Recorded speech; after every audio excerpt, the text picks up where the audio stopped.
So I got another roll with my buddy Austin right here. We're going to start on the feet and start to establish some grips right here. So I grab the collar right here. He pulls the collar grip off and swings me around, and I break his grip, and then he grabs a grip, and then I'm going to grab a grip as well. Right here I'm trying to fake the ankle pick, actually the guard sit to the ankle pick to the single leg, and he reverses that and almost takes me over, and then I'm able to jump over that, and he pulls me into his close guard, and I immediately start to stand. And right here I see that he's trying to transfer my right arm to his left arm and to really tie that arm down. So right here I'm going to grab two grips on the pant right here. I'm going to grab the ankle and force it in between, but right here I'm set up for a omoplata by him. So he pulls my collar down, he's got a grip on my my right arm, and he's going to extend with a spider guard and get me into the omoplata. So right here I'm starting off in a very bad spot. I step over because I thought I could pull my arm out, but he ends up trapping it, so I really can't get the arm out. So he's going to go under my leg right here, bring it back to the other side, and I'm just going to do my trademark omoplata escape right here. I sit to my far hip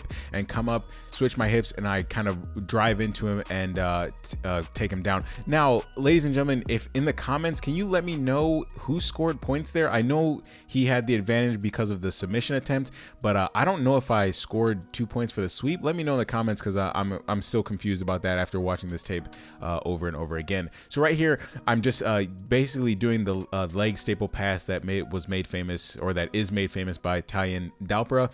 So what I'm doing is I'm grabbing the pant grips for like a Toreando, and I'm just driving it down, stopping his hips from moving, and going to the side and trying to pass the guard right here.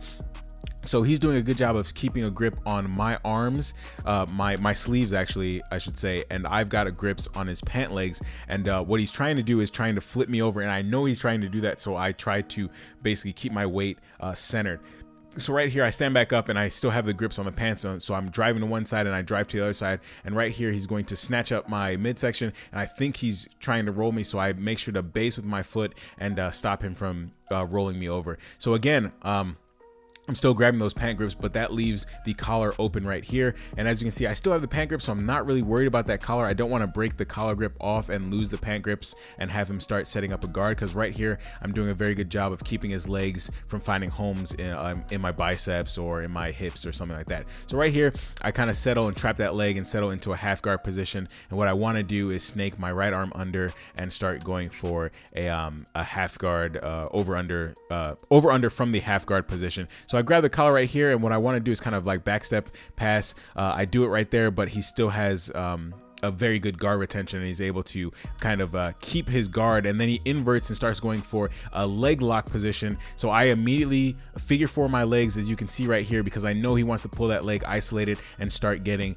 the knee bar. So what I do is I figure four that leg right there, keep everything nice and tight, drive my chest into his hips, grab that collar right there, and kind of like pull him into me to stop him from getting that knee bar position right here. So here he kind of rolls me, and I end up in a berimbolo, which is not what I like to play. I don't know why it's been coming up a lot lately. So what he's trying to do right here is grab that far leg and set up the knee bar on the other side. I immediately realize that, come up on top right here, and figure four my legs on the other side, stopping him from doing that. But then he's able to pull my leg to the other side and get into a 50-50 position right here. So now we're in a 50-50, and I'm trying to decide if I want to start attacking an ankle lock. I don't really feel like doing that. I figure for my legs right here, and what I'm going to do is just backstep my leg out and come up on top. He almost kicked me in the face, so that's why we stopped right there, just to slap bump and reset. So right here I still got the grips on the pants, and I'm kind of like forcing those legs down, trying to bury his legs and keep it very, very heavy, so he can't find an open guard to start playing. So right here I've still got the grips on the pants, and he's trying to do a very good job of breaking those grips by pulling that arm, extending his leg as much as he can. And right here I kind of get in a smash half guard position here. So what I'm trying to do here is just basically try to pass the guard. He ends up breaking my grip on the pant leg right there. And what I'm going to do is I'm going to start driving. He almost goes for a loop choke right there. And I'm just going to grab the pant legs once again, stand back up, and start Toreando passing, driving my weight, driving my head, my shoulders, my pressure downwards, and try to stop him from setting up a guard. So right here he's able to get into a De La Riva position. I'm kind of going to sit and I roll into him, and now I'm going to start grabbing those pant legs. I do a backstep pass right there, try to get the position, and that's the end of the roll.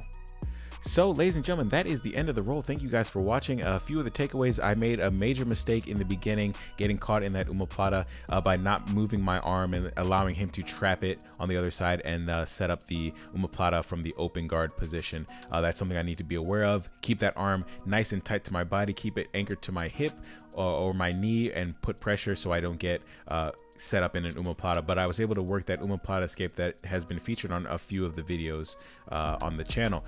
So, ladies and gentlemen, this is a short one for the holiday season. Thank you guys for supporting the channel. It truly means more than you know, and I will catch you on the next one. Peace.